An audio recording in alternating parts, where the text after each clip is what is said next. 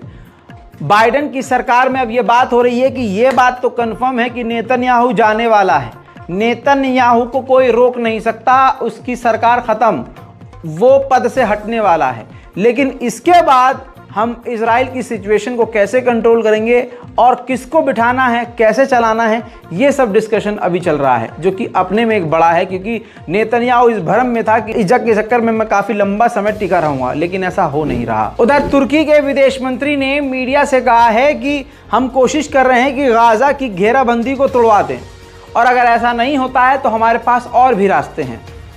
अल्लाह करे आपके पास और रास्ते हों और ये सिर्फ आपकी हमेशा की तरह बकैतियाँ ना हो। फिलहाल की इस रिपोर्ट में दोस्तों इतना ही। इससे पहले की रिपोर्ट्स को जाकर ज़रूर देखिएगा और आ रहा हूँ और भी ताज़ा तरीन जानकारियों के साथ थोड़ी ही देर में। तब तक के लिए हमारे चैनल को लाइक